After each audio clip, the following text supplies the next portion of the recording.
celebration of our beautiful nation. And particularly today, it's a celebration of women in honor of International Women's Day. So when we come back after this short break, I'm going to be speaking to two phenomenal women in construction. We'll be right back.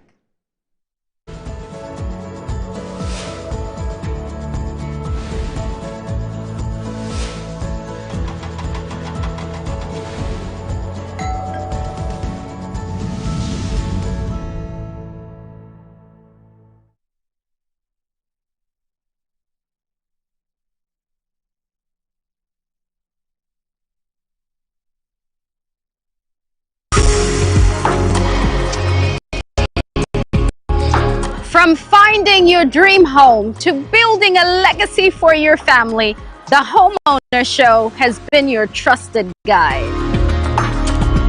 How sure are you what you're getting is the right land? And it has to do with searches, land commission, checking social planning authority, checking everything to make sure that what you are buying is not a problem or a challenge prone transaction.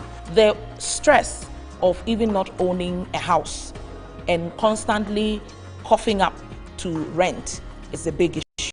Join me, Hannah Atiasi, and my distinguished panelists as we delve into exciting conversations.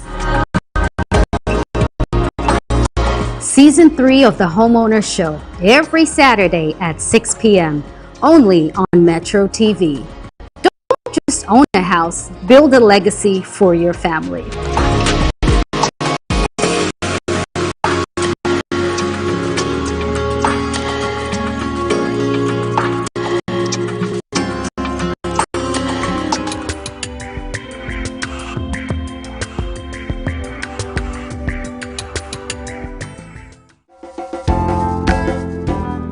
In a world driven by innovation and excellence, there are companies that stand out for their commitment to quality and consumer satisfaction. And Samara Company Limited can boast as one of such companies. Just ended fast-moving consumer goods summit. Kel Kids toothpaste. And you're the best kids toothpaste. It goes a long way to say you're the product to buy, you're making sure say product I did ban, like I always say, Join us this week on the PL Show as we have a conversation with the gurus of the Happy Smile agenda. Samara Company Limited, producers of the Kel range of toothpaste. Kel 360 is an all-round protection toothpaste. It gives you a brighter teeth, a anti-cavity, gum protection is assured, and a amount of fresh breath. Now, a mosquito coil, and also a smokeless. Essential a bra one now one faster so one for Roma. As a malaria now for about The PL Show is brought to you by Kel Charcoal, Kel 360, and Kel Kids toothpaste. Kel, happy smile.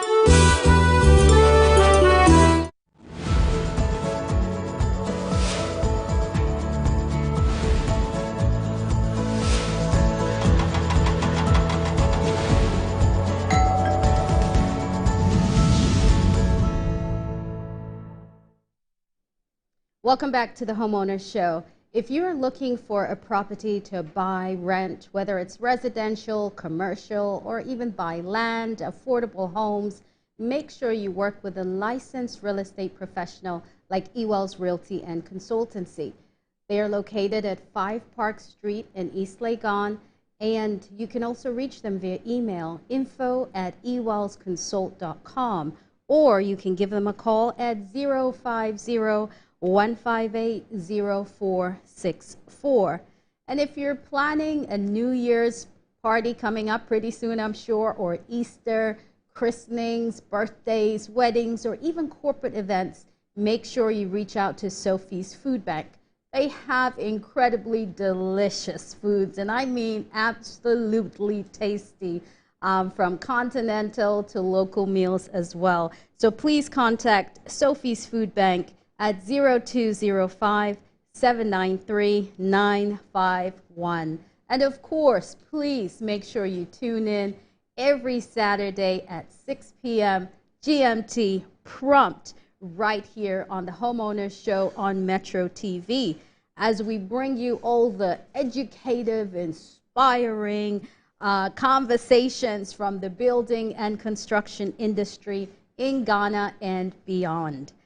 To sponsor or partner with the Homeowner Show, please make sure you call or text 0243-272753. And then make sure you like, comment, and share the program to others. That's at Metro TV Ghana or Homeowners TV GH. And then if you have any questions, input, suggestions during the course of our exciting conversation, please make sure you send us your questions via WhatsApp. That's 0243-272753. And make sure you let me know where you're watching from as well. All right, it is my honor to introduce two incredible women that are making waves in the construction space. And right here to my left, we have Mrs. Anita Mensah Egan, right? The CEO of Global Homes and Construction. You're welcome. Looking amazing today. And then right here to my far left, we have Mrs. Emilia Barkey-Jani. She is the CEO of Uncontained Spaces.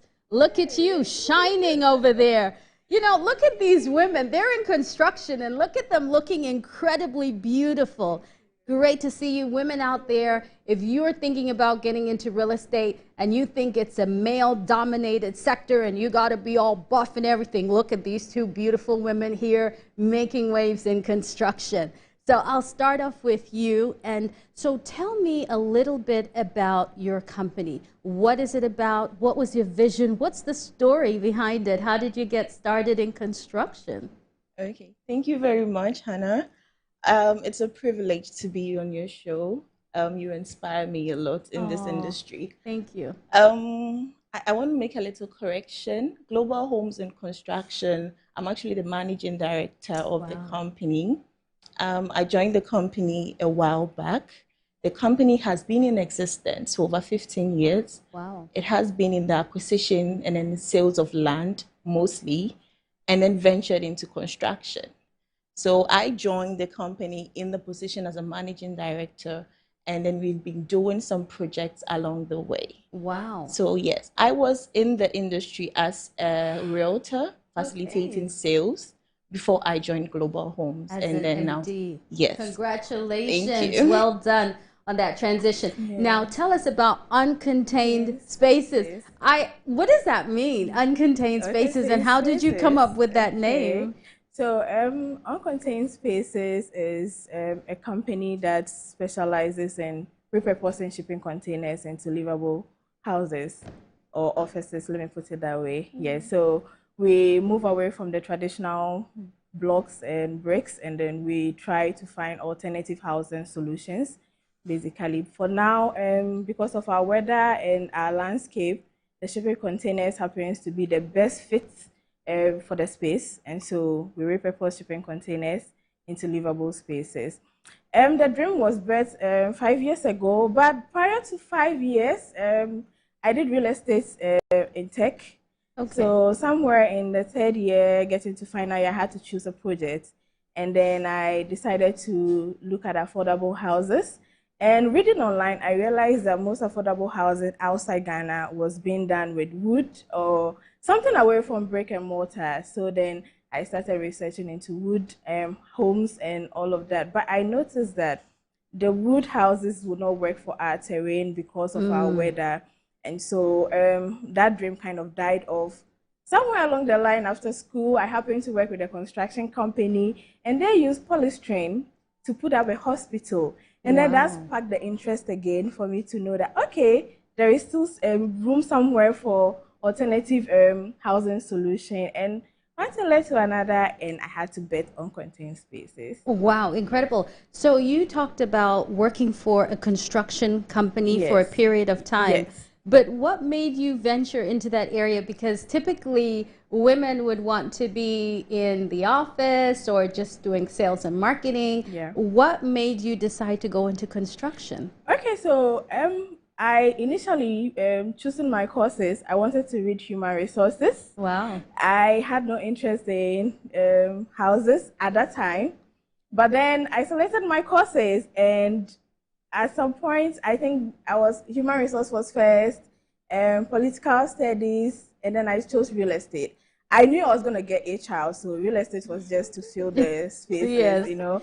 And then they gave me real estate, so I had to go to tech. Wow. And so going to tech was me finding out more about the course, and then I developed the interest in it. I realized, okay, it's actually not a field for just the men. It's actually, we have women in there, and my class was predominantly women in the class. Yeah, the women were more than the guys in the real estate class. So then I realized that, okay, there is a place here for me to thrive.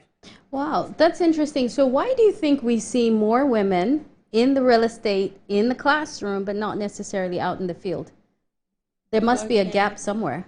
I think our mindset, we are conditioned, you know, as women after school, okay, then you are into marketing. You're conditioned, oh, you are good as a woman, how to carry yourself, how to speak. So technical aspects, don't consider it. So that mindset is even birthed in classroom. And then it conditions us after school to come out that way. Yeah, that makes sense. That makes sense. So then why do you think it's so important that we, you know, take time, as we're doing now, to celebrate women in the construction space? Is it to help change the mindsets, or why should we make time to do this more? To add to what my sister mentioned, also, even in the classroom, we are not given the necessary exposure that we need. Most of the courses are theoretical, so it's like you learn the books and then you lack the field experience. Back in school, we hated surveying because our surveying teacher always takes us out when the sun is up. So nobody loves surveying. I can't recall any of my course mates that are into surveying now. But like she said, because you are a lady, you are soft-spoken and all that, so then you are pushed to sales, brokerage. Just a few even go into brokerage, but just the sales line, marketing, and all of that. But I think with making our courses more practical will help us. And coming to your follow-up question as to what we can do, celebrating more women to help us. Now, it will bring out what we are doing. I look at you, I see your business and then the show, and I'm like, yes, this is what we are supposed to be doing. More of the women in the field needs to start coming out to mentor the younger ones coming in, to let them know that, yes, there is room here for us, that we can thrive. Mostly we fold in the few of us that are even out there. We are not that loud, and so we don't encourage other people to come in. So I love your show, because shows like this, we encourage the young ones out there that, yes, I mean, it's not just for the men, the women are also making it. And I think once they see that, they'll know that, yes, once I challenge myself a little bit, I'll be able to make it. I hope you all heard that. Women, let's be louder in the construction or the real estate space, just to encourage those that are coming behind us. Now, you said you've been in the construction space for 5 years. Have you seen change? Has there been gradual change? Are you seeing more and more women coming into that space? Like, do you see women as artisans now that you said you're acquiring land and that sort of thing? Are you seeing women carpenters, women painters, women builders, engineers, civil engineers? You know, are you seeing more of that now? Yes, I am. I'm in awe for how far we are going and how promising the future actually looks for women in the industry. It's no longer a man's world. It's for all of us, and we are all pushing. I think now women don't want to be told it's a man's job. Women don't want to hear, it's fine, let the man handle it. We also want to take up the mantle. We also want to show up. So when we go to schools now, we are seeing ladies pushing the engineering courses. When we come out to the field, now we are seeing ladies taking ahead, trying to take up their projects, trying to find a level playing ground with the men.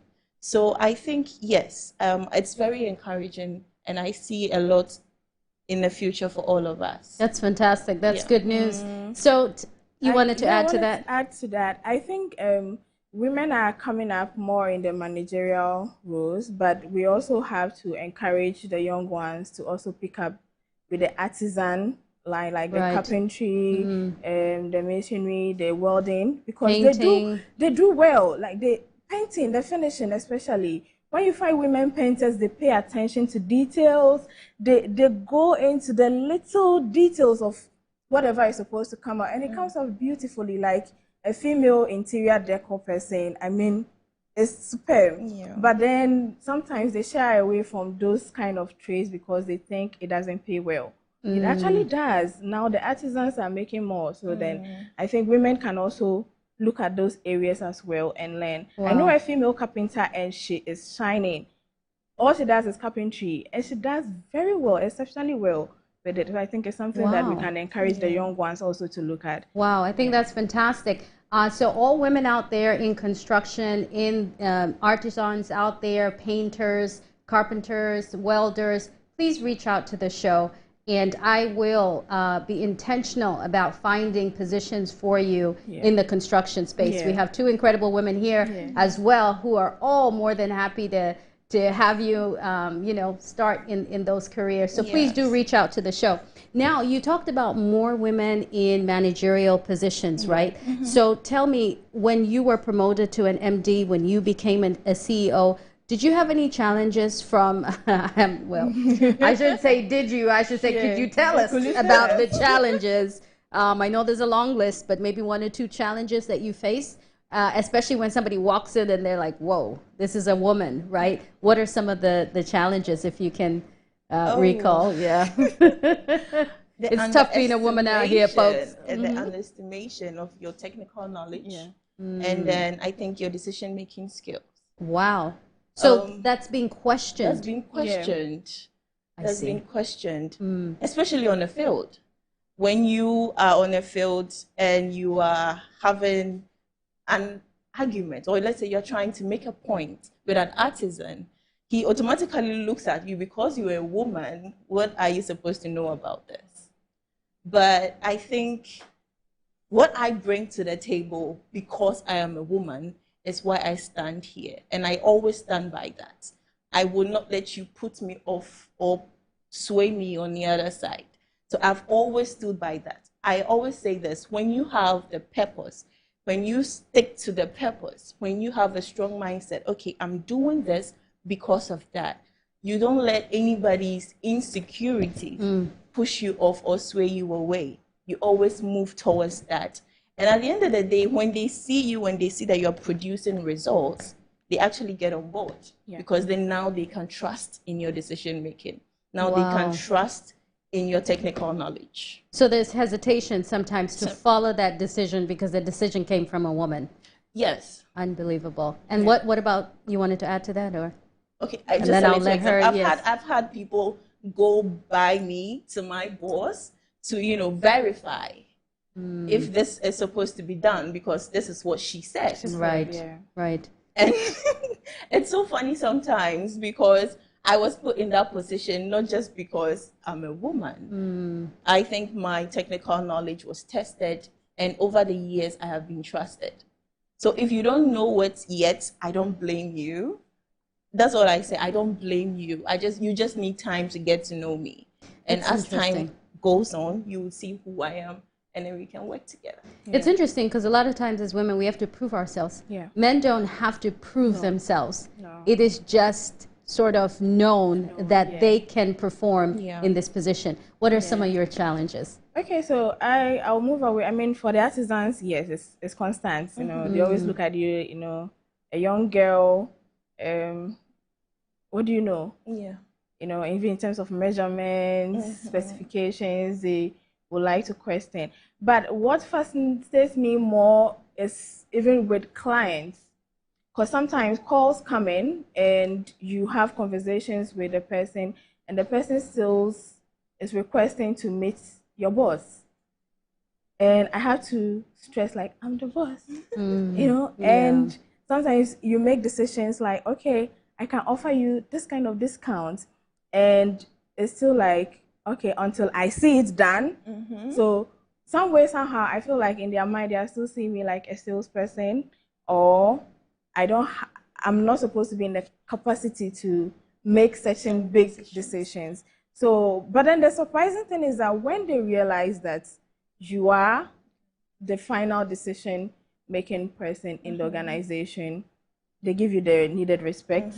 And then also, I think over time, what I have learned to help me overcome this is to let the work speak for itself. Exactly. And so past projects and all of that, I have an archive for them.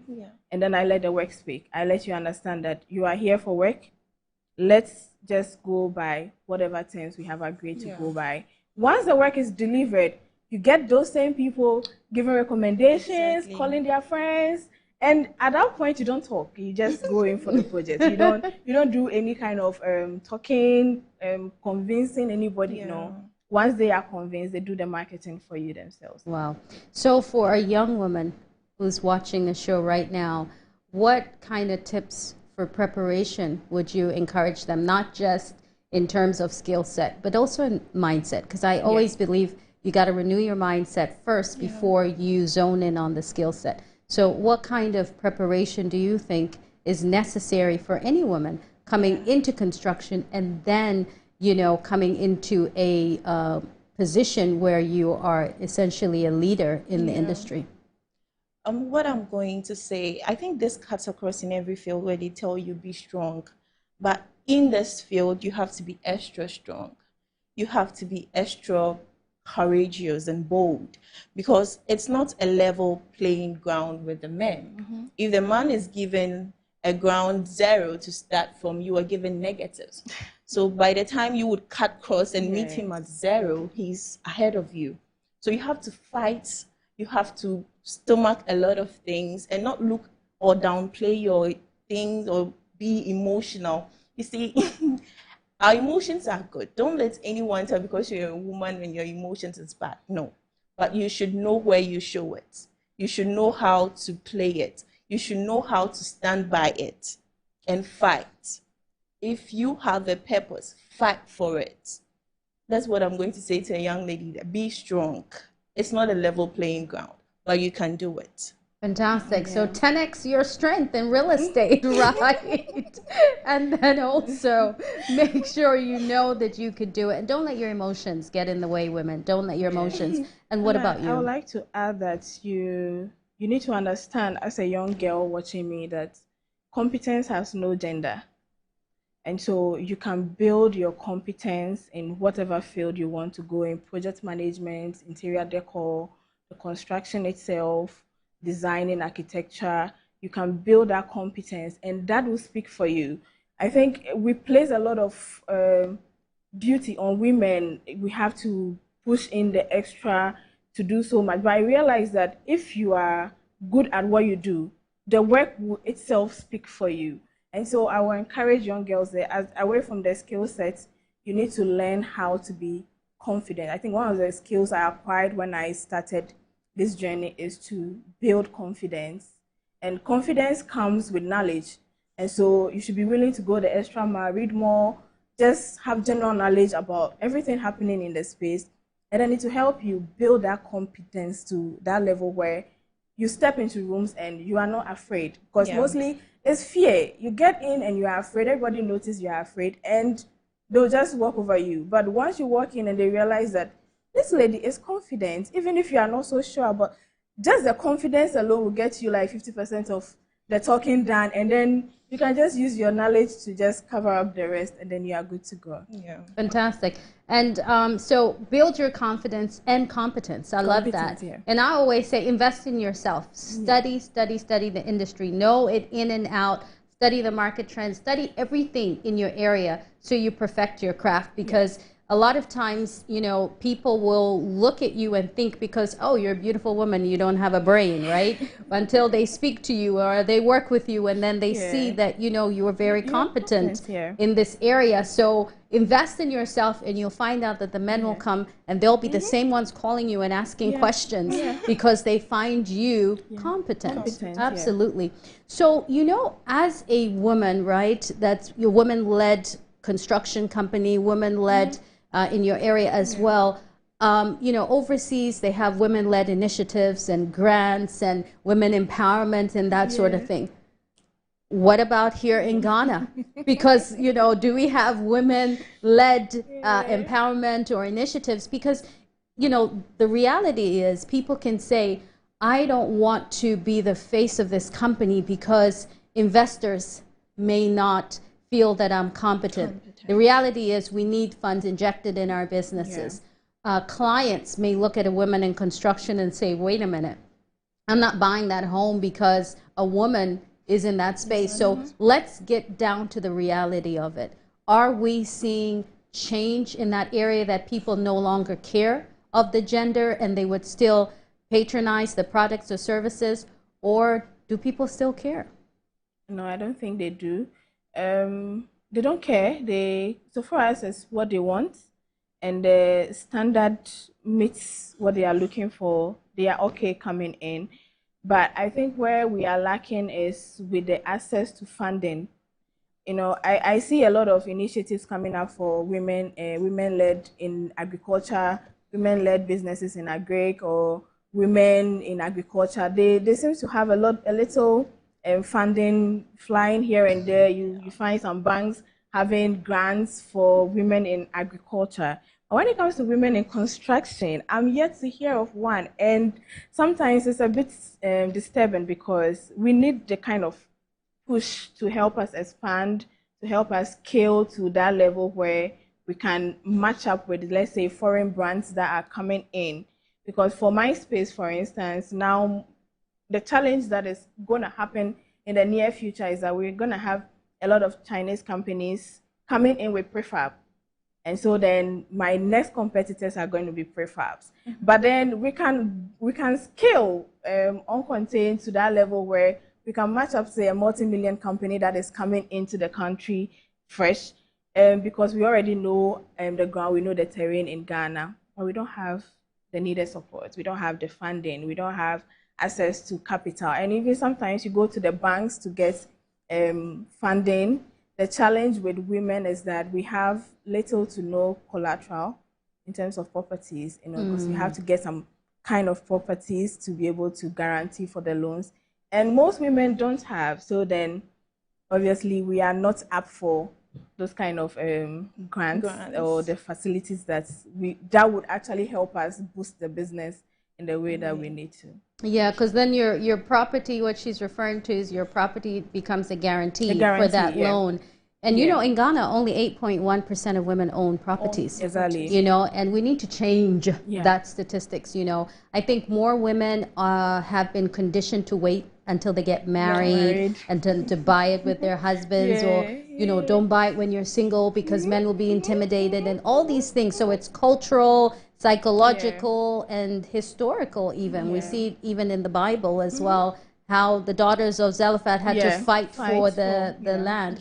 So I think that, you know, women have to change you know, that perspective on things as well. Yes. I want to add something to what she said earlier about grants and how they are conditioned in some industries. I was speaking to a friend a while back and he said, because the reason why those grants are not coming to the construction industry because the capital is intensive. Okay. And I want us to think of it this way with something like Uncontained. It's something that is going to change the landscape of real estate as a Ghanaian for Ghana. If you invest in my company, Global Homes, we are coming up with a project, a global village, that is going to talk about the culture of our country. This is an investment for the country. So this kind of investment is not an individual person or an individual project you are investing in. It's a project that becomes a nationwide something that grows and automatically invest in our economy or automatically impacts our economy. So I think people should start looking at grants that will facilitate women in construction, because we are dreaming big and we want to do something big for the country. I agree. I agree. So if you're out there and you're watching, please do assist in this area. And so tell me more about these uncontained homes. So these are shipping containers. Yes. So kind of walk us through the process. Where do the shipping containers come from? And when they come in, how do you envision this as a home? What's the process? Okay, so we get the shipping containers from the shipping lines, and then it actually goes through the whole process like a normal building. It has an architectural drawing, how it's going to look like.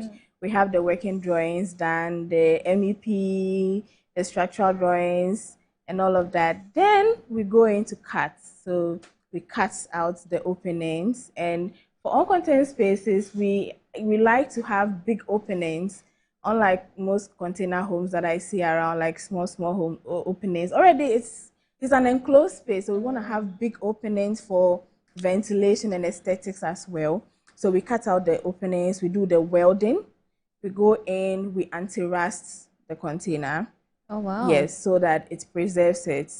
I always say that the containers are made with cotton steel. They are made for the sea. So once you move it away from the sea to land, you have already prolonged its lifespan. So with the extra anti-rusting, kind of gives you extra security as to it's not going to rust anytime soon or fall apart. Yes, and then we do the internal framing, which is sometimes you can use the stud or you can use wood to do the framing, and then insulation. Insulation is like a very vital part of the construction. You can't do without it because then it helps you regulate the temperature inside it. And then we do the cladding. There are different forms of cladding. You can do the drywall, you can do wood, you can do the plasterboard, or you can do plywood. Any kind of finishing. Some even do just normal plywood, and then they use the wallpapers to finish it up. You do the electricals and yes, the finishing, the painting, skimming, and then you're good to go. You have your flooring done. Now, there are two types. We have the ones that are movable. All right, that was my next question, because people will say, are these movable or not? They don't want to go on vacation, come back and their home is not there. So, you know, let the people know. Okay, so we have ones that are movable. I mean, we normally custom build. We like to interact with the client to understand why they even want to use containers in the first place, and then what the purpose is for. So there are some clients that they are probably setting up a farm outside town, and then they need accommodation. They want to be part of the farming process. They don't want to miss the harvesting or the planting or anything, so they want to be there. So we know that land, for instance, we find out, is it a lease or it's bought? So if it's a lease, obviously the owner may come back for their land. So those ones we make it movable. Okay. So, but if you say it's a bought land that is fixed, those ones we cement inside. So the difference between the movable and non-movable is that one, we can use the vinyl tiles to do the finishing. Then the other one, we can take out the boards from the floor and cast concrete in it. So then it fixes it to the ground. So it depends on what you want. And how long does it take to build your... Okay, so to build a typical 20-foot studio, we are looking at 2 to 3 weeks. Fantastic. Yeah, from start to finish. A 20-foot studio will take you 2 to 3 weeks. Yeah. And what are the price points? Okay, so 20 foot, we are looking at between 180,000 to $200 or cedis? 180,000 cedis. This is wonderful. 180,000 to 200,000. Yes, and it mostly comes fully finished. So when I'm talking about fully finished, I'm talking about your washroom bed done, and everything. The Wow, everything done. Wow, yes. Wow. We're gonna take a short break, but when we come back, hopefully we have some images of some of the studios, the 1 beds and the 2 beds, so that you can begin to make your decision about your new home. We'll be right back. Thank you.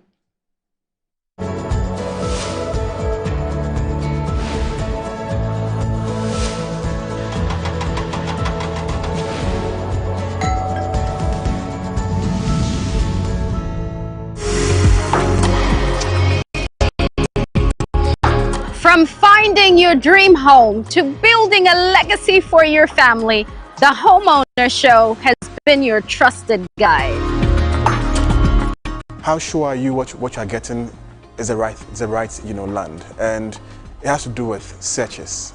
land commission, checking social, planning, authority, checking everything to make sure that what you are buying is not a problem or a challenge-prone, transaction. The stress of even not owning a house and constantly coughing up to rent is a big issue. Join me, Hannah Atiasi, and my distinguished panelists as we delve into exciting conversations. Season 3 of the Homeowner Show, every Saturday at 6 p.m., only on Metro TV. Don't just own a house, build a legacy for your family.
Just build structure.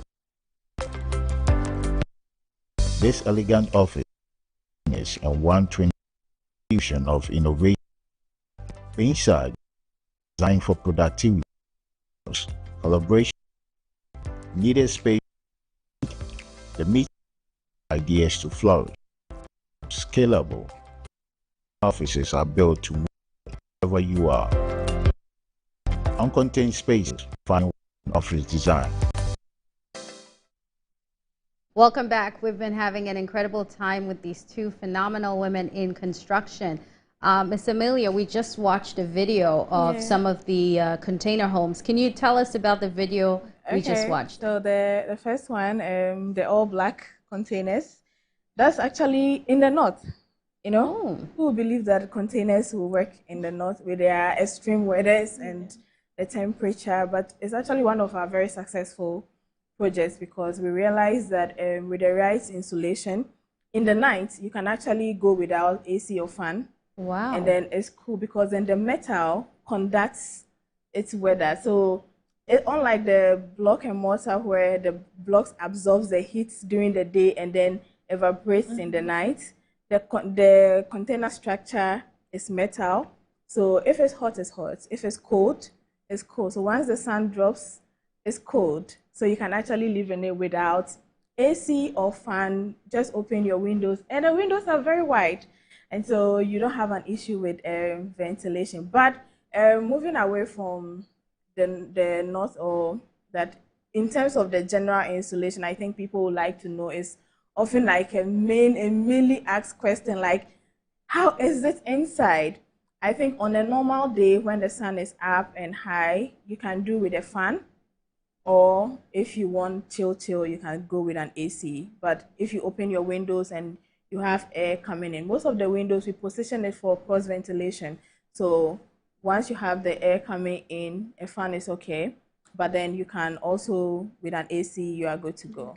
Wow, interesting. So a lot of these homes take 2 to 3 weeks. You said, at least starting from the studio, you're looking at 180,000 Ghana cedis. Yeah. So are people able to get mortgages on these type of homes? Will banks finance these type of homes? Yes, I think so.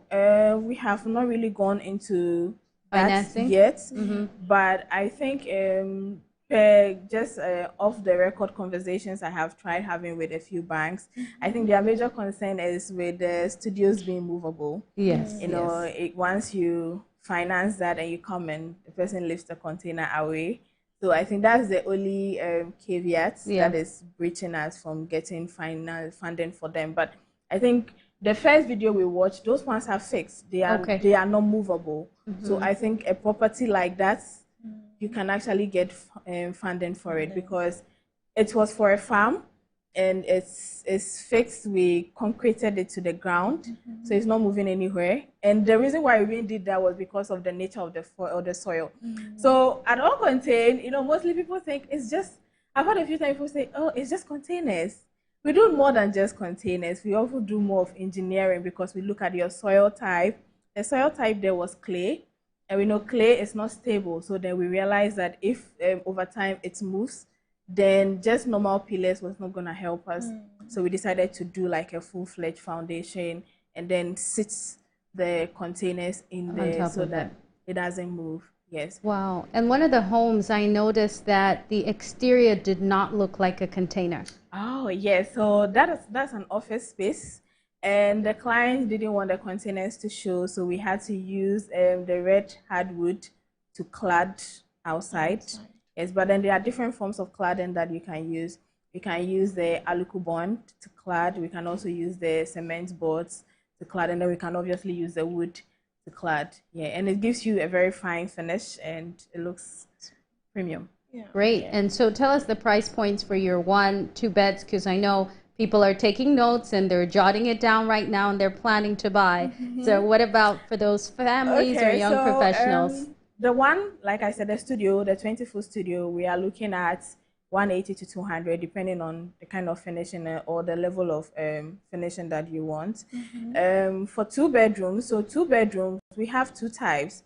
We have one that we use just 1 40-foot container, and then we do the demarcations and it for you, and then you have 2 rooms. And then we also have like a whole house structure. I don't know if they have the video. It's a whole house, so 20 foot side by side. We roof it. The middle is for your living space, the kitchen, and so that one is also there. So the price point for the 2 bedroom with a 40 foot is between 350 to 400. Thousand Ghana cedis. Everybody says we quote in dollars. We are quoting in cedis. We are quoting in cedis, yes. And then for the full-fledged house, we are looking at 450. 450,000 cedis. Yeah. This is affordable.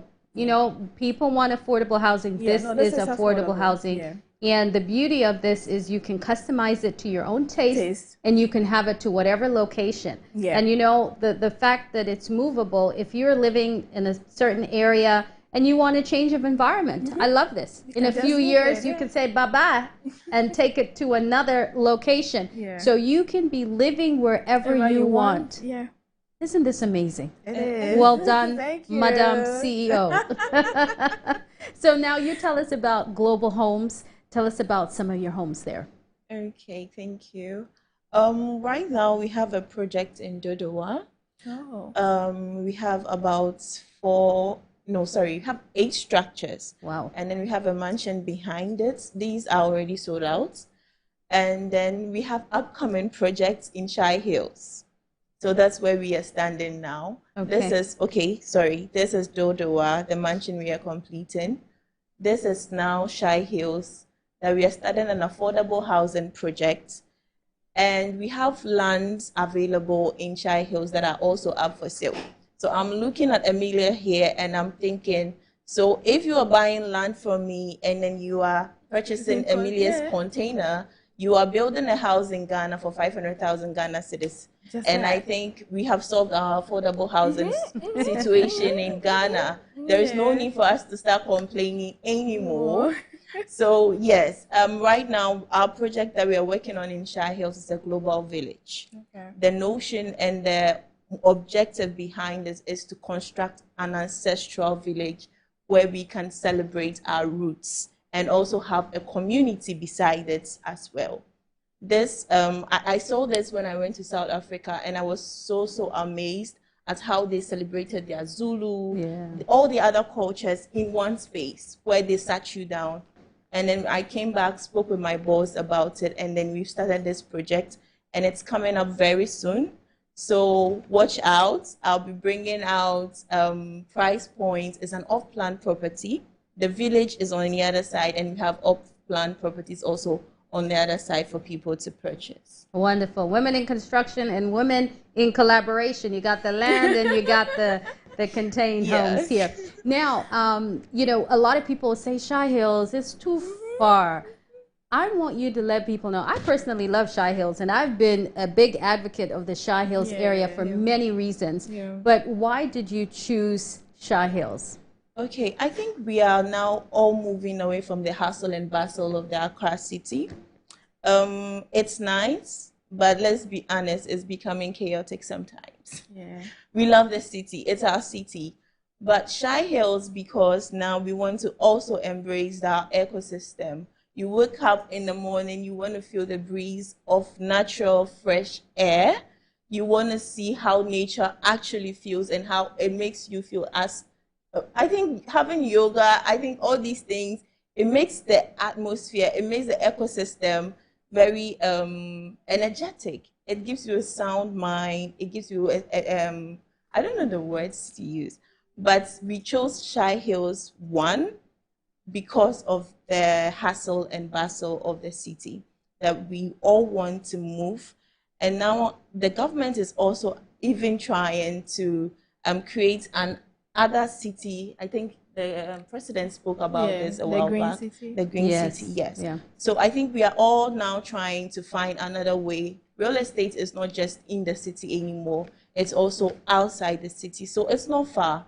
Very soon there's going to be other projects around Shire Hills that's going to make living in Shire Hills, you wouldn't need to come to the city for anything. It's going to be an ecosystem on its own where you would have everything you would need in that place. And the good news is they got very good roads. Very good roads. You'll be surprised. The roads are smooth, you know, very good, and they're looking at putting the railway there as well. So let me just remind the viewers, their WhatsApp number is on the screen. Please go ahead and send in all your questions, and I'll be happy to answer those. And do let me know where you're tuning in from as well.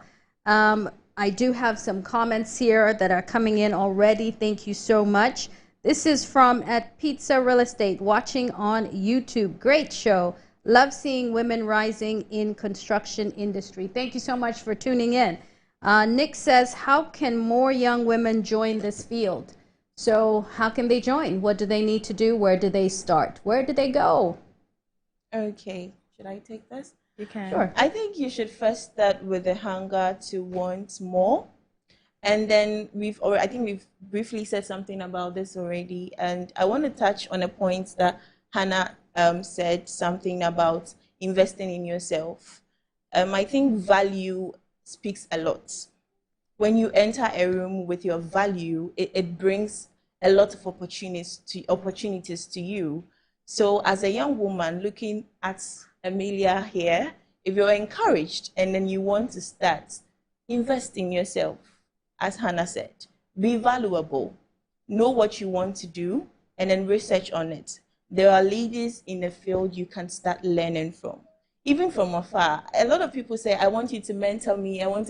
Mentorship is not always sitting one-on-one with a person. Trust me, I learn a lot from Hannah, and I don't think Hannah really knows I had no idea. This is new to me. So you can learn a lot from somebody. You don't have to be in the same room with a person. Study the person's, what she's doing in the industry, and if it has an impact on you, okay, try to learn from it, try to find value from it, and then add it to yourself, make it your own.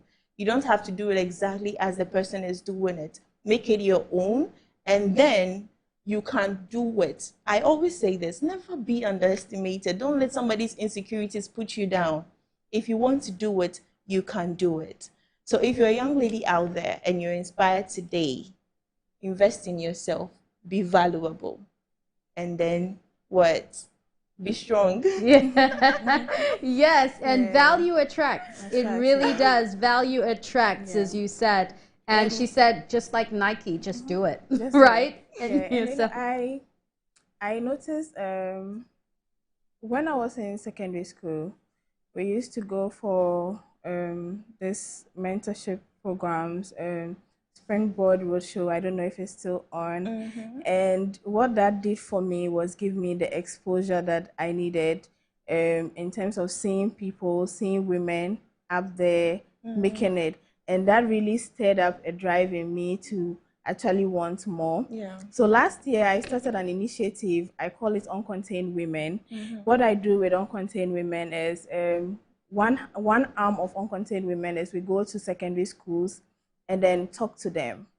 And I'm glad to mention that last year, we went there, we spoke to the final years before they selected their courses in school. And we have 3 ladies, 2 in tech right now, doing real estate, and 1 at UMass doing civil engineering. Wow. And I feel like we can also pick on mentorship in that angle. Sometimes we just need to let the ladies know what is out there for them. Some of them were thinking construction is just the beginning. I said, no, it's not. There are so many arms of construction, and I think it's working. And so this year we are looking at, last year was just 1 school. This year we are looking at going to more secondary schools, as many as we can, and encourage them, and then let them know that, look, you can do it. And so I think we as women also have to learn how to pick up other women. And the girls there, they don't know much. And so you can shape them from that point. And as they go, they follow. Because you go to, I read real estate not knowing what it was about, but look at me now. So then I think, and look at you indeed.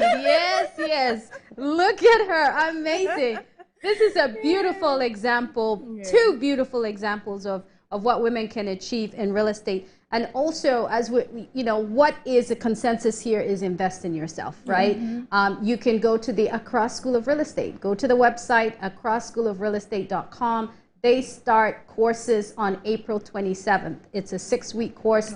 And the good news is they have a Women in Construction initiative for painters, welders, etc. So do visit their website.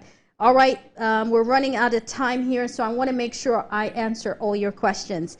Mako, did I spell it right? I'm just going to call you Mac. Hi, Mac. Thank you. Really inspiring topic today. Thank you so much for tuning in.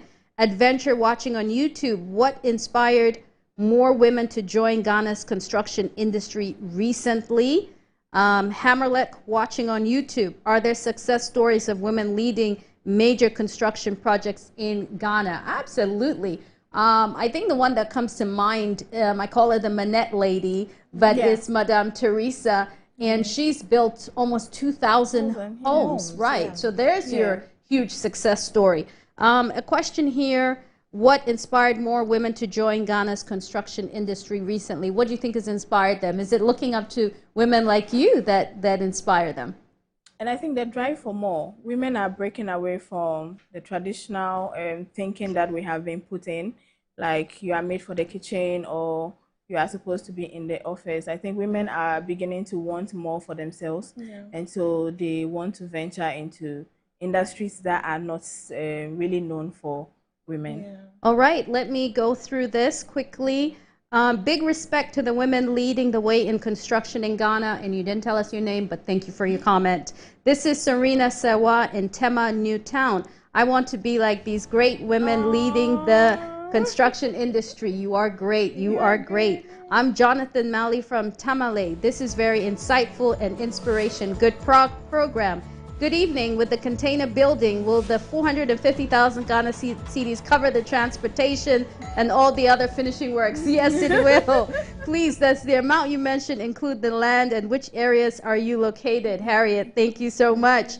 Hi, this is a very insightful and educative session. Super proud of your panelists. A big congratulations to the CEO of Uncontained, who's a sister. This is DSP Hannah, and I'm watching live from Prisons Clinic, Roman Ridge.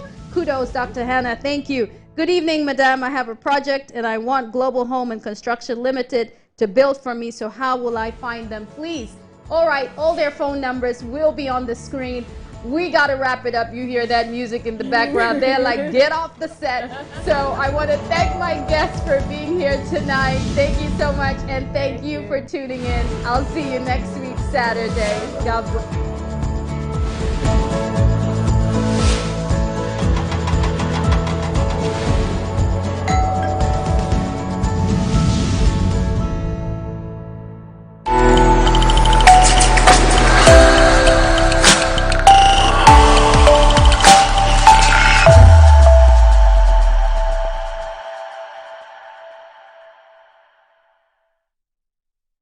When nations rise, it begins with bold conversations. When economies grow, it is driven by partnership. This April, Ghana's business and policy leaders converge at the Pro Business Forum 2026, the nation's premier platform for investment.